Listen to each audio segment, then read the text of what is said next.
Hebrew. We're covered in mud! Let's say, let me get the rest of my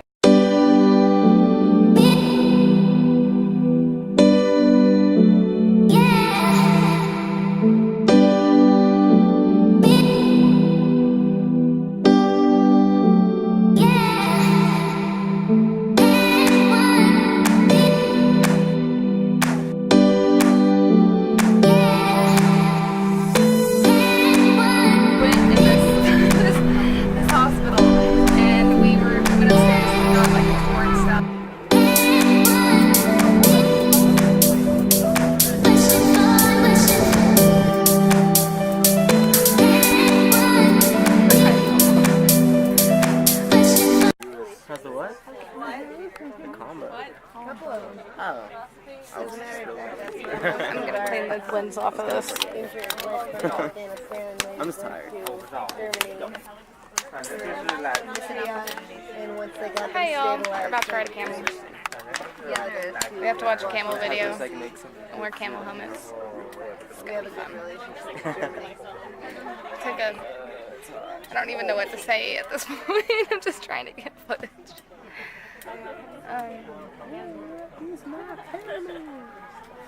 Security! Security! You got to go. Complicated order. Complicated order. Can I have a burger, fries, now?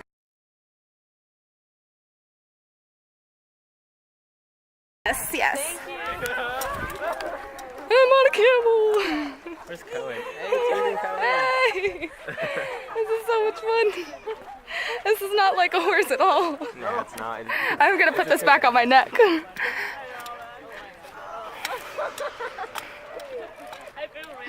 Oh my gosh. Oh my gosh. Hi, little camel. Hi. It's like selfies. Into the desert. He doesn't like selfies. Okay. Ah! Oh, are you talking to me? Speak, camel, speak. She's talking to us. Hi. Please don't turn around and like. Judging you. Okay, no more photos. I get it. Hi. We're sprinting up the mountain currently. Yeah, it's a quick walk. We woke up at 4 a.m. just to sprint up the mountain. This is great.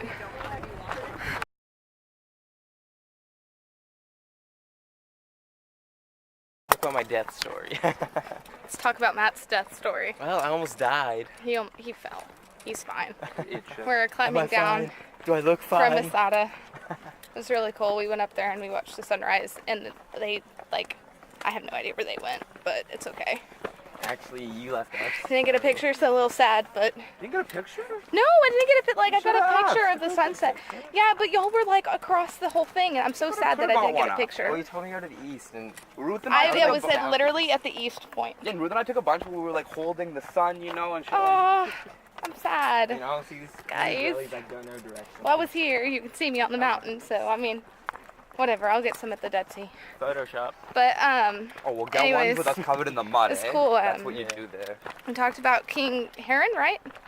Harold. Herod? His name's real weird. Trust him. He knows more How than he He was an old timer, you lived know? there, and he had like a little palace and some bathhouses and like a Roman sauna. And then like years later, the Sickery, and who were Jews, which like sicked somebody with like a little knife. They like didn't agree with their political opinions. Let's demonstrate. Alex, come Who here. Hey, I'm the Jewish one. Basically, like we're under siege by the Romans, and they built this assault ramp behind me, and they decided they would rather die than be slaves, and like 960 of them died, and they're still looking for all the remains, so no idea where they come up with that number, but they said 960, the 5 people that survived, got hid in a cave. But yeah, so now we're heading back down. We're gonna go to the Dead Sea, and yeah, that's pretty much it. Hi y'all, we're at the Dead Sea, and I'm gonna show y'all what this is all about. Matt, go float. Do it. Do it for the vlog. They're gonna go float. This is like super cool. You feel like an ice cube. You literally are just like floating. And then the salt is like, it's like literally like people buy the salt from here because it's so good. Like my skin is so soft right now. You just like rub it on. It's really hard to get though because you're floating. Okay, pray for my camera.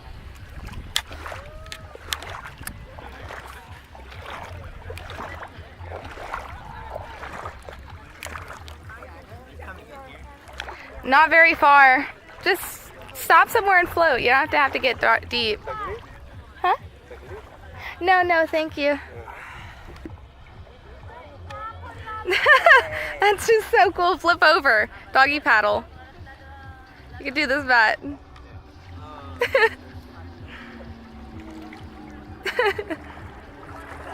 like literally no effort. They're floating. Oh, it's awesome. This is amazing.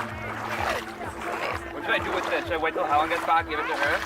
Yeah, I would do that. To take a picture?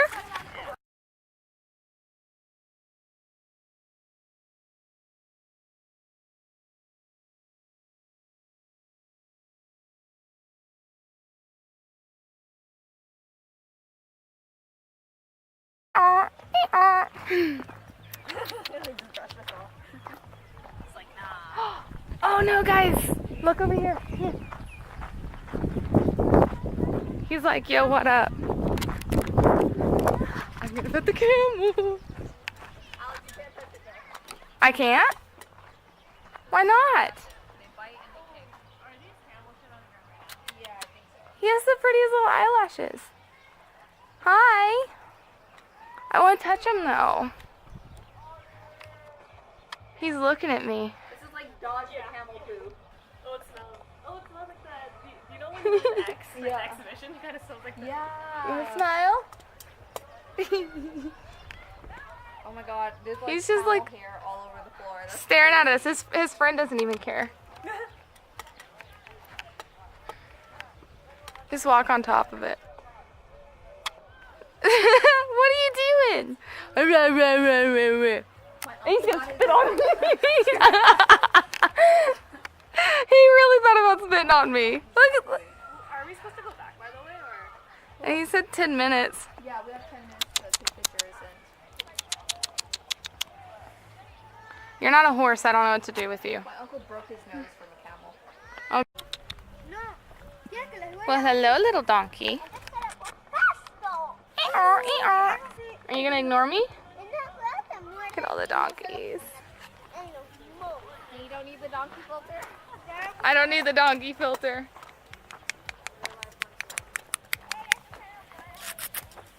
My buddy. Hi, I don't have food for you. No, I don't.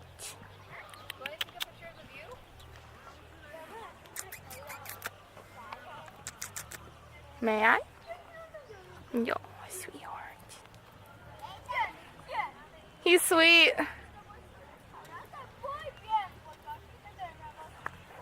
I don't have anything, baby. I'll try to bring you some hay. Yeah, I promise. Bye, sweethearts. Bye. Thank you for not living up to your name. Hi, we're in the caboose. It smells like horse poop. And it'll be nice when we breathe fresh air again. But this is a very big farming community. There are tractors going everywhere. Barbed wire everywhere. Yeah. For example, there's two of the two things I just said.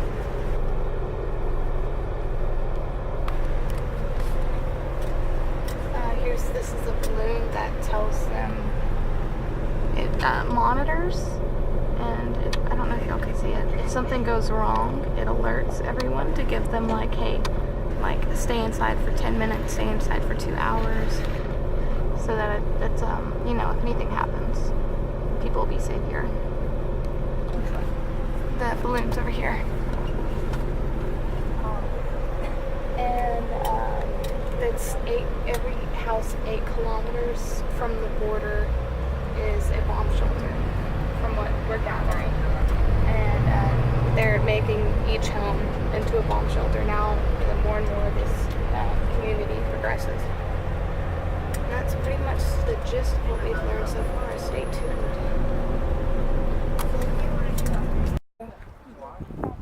Hi, so right now we're looking out on the Gaza Strip.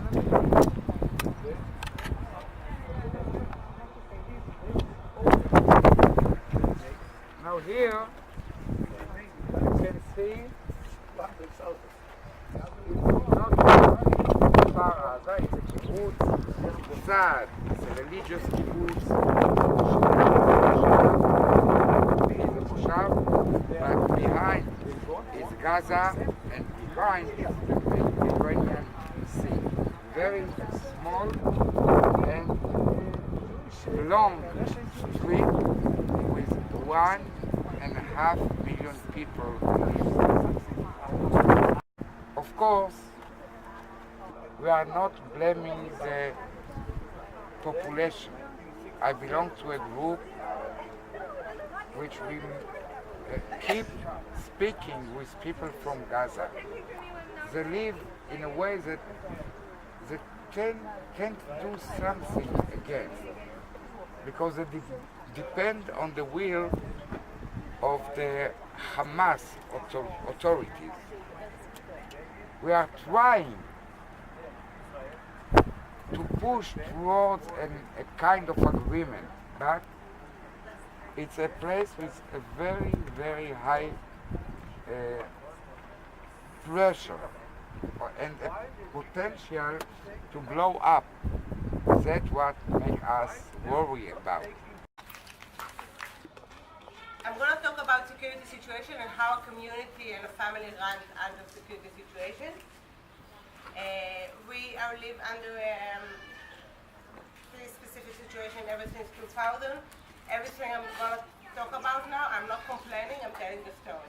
Okay, we are very close to the border. The story here is a bit different than any other place in Israel. At the beginning, we shoot one missile. You saw Gaza Strip, they can see us. It's a very easy target for them.